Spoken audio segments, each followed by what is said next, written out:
Oh, Lions TV, Chat and Chit, end of season wrap. Burnley 3 Millwall 1. I thought the initial reaction is proud of the boys to get us in the position for being in it to win it today. First half, a great first half. You know, we scored a really good goal, and then within 50 seconds or something, a long ball. I just broke it down, and there's just a few things there, like, you know, Tanganga could have held his head and said it was a head injury to get the game stopped. Then Cooper's, I actually blame Cooper for the goal, because I thought he should have just whacked it out, but he smashed it straight against Ashley Barnes. It's come in, and then Sturge has gone in. Ashley Barnes could have been high foot and dangerous. I think, I'll tell you what, I think it was the other way round. I think the referee gives a free kick. But it's one of those, it's like, I think it's a good tackle. His follow through is a little bit high, and Brownhill's stuck it in the net. So we was dreaming for about a minute.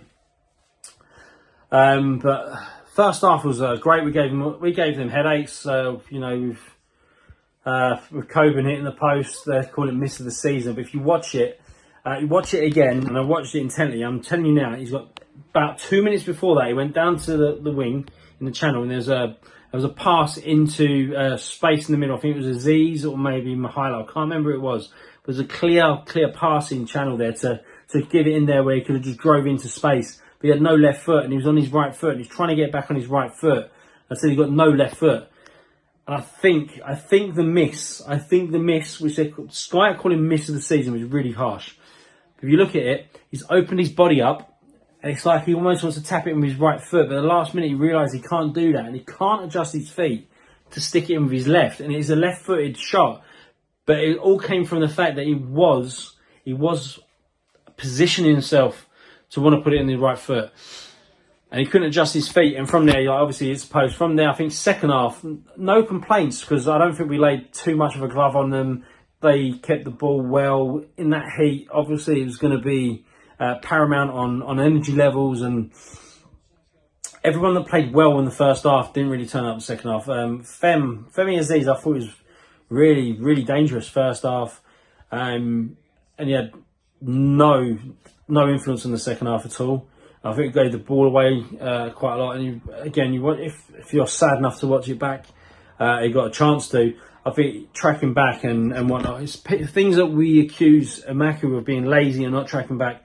Aziz was quite bad almost all day. First half was okay, but second half he wasn't there. Kramer got murdered by Jaden Anthony, who was my man of the match. I thought Jaden Anthony was absolute quality today. For their second goal, long balls, get beaten like that, his touch was phenomenal. Could you have just flicked him and took him out? No, you're looking at it, and I always said about Kramer, he's a centre-half. I think he's played really well when Tanganga was out.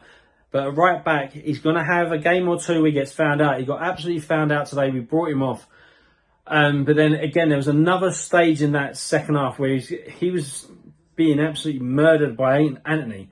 And we brought off Denor for Wintle and put Kundal on the right wing, who we know cuts in and doesn't stay out wide. So you got a right back who's having a really hard time, and you're actually now bringing on someone that's not going to give him any protection. I was really worried it's going to be 4 or 5 or whatever, and they're going to just start really playing it to that side of the pitch, which fortunately for us they didn't. But second half it was all them, wasn't it? Let's be honest. We had one or two maybe half chances. We didn't do enough in the second half to warrant that. And to be fair, you know, we were just up against a really good side. So it really did feel like it was against Bournemouth a few years ago, where they needed to win to go up. We really worked hard. We really put the shift in, and it was just a case of they were just better than us, and they picked us off at the end. I think I'm not going to have a go at the goalkeeper. To be beaten on that side from a free kick last minute, it didn't really matter. It didn't make a difference to it, but he made a few really good saves, old Evans, or young Evans. But again, second half, you're looking at it, you need if we're gonna make it, we need people to step up. That was probably the worst performance. Second half, first half is right. Second half, Jaff Tanganga. That was the worst performance we've had from him since when he first came and he was looking a bit rusty. Giving the ball away, letting the ball bounce, being beaten. Kramer, as I said, he was really given a game today. Sturge started well, but then he started getting in and out of the game. Look, it's accumulation of a few things, and we can look back and say, oh, you know, the Blackburn game, the Plymouth game, blah blah blah. Look, let's be proud of the boys. Who would have thought we would have finished in the top 10 around January when everything was up in the air? The manager leaves us, and it's clear there was a difference of opinion between the legend that is Lord of Neil Harris and the board. We've got a guy in that understands this is how everything's going to go. So we'll see next year. Well, you know, we've got January. We've got a summer transfer window now to regroup. The gaffer's got a whole pre-season to put his stamp on the team, and as I said, I've not judged him until he has that summer window. So we'll see. I'm still not convinced he's the man for the job, but if he proved me wrong, I'll be really happy because it means we're successful.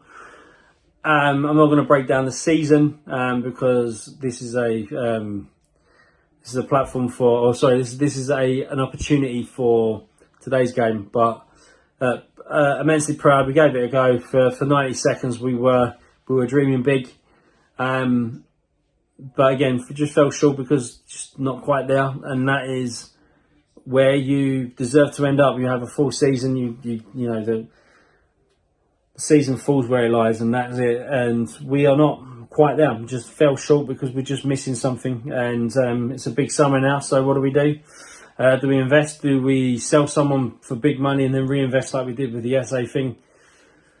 Who knows? But this is where we are. Again, fell just short. Lady luck not on our side. Would have loved it for once, but you know, first half great, second half just fell away. We go again. So enjoy your summers. Get your tans. Get yourself on the beach. Enjoy yourself. Stay safe. Keep the faith. Come on, you Lions.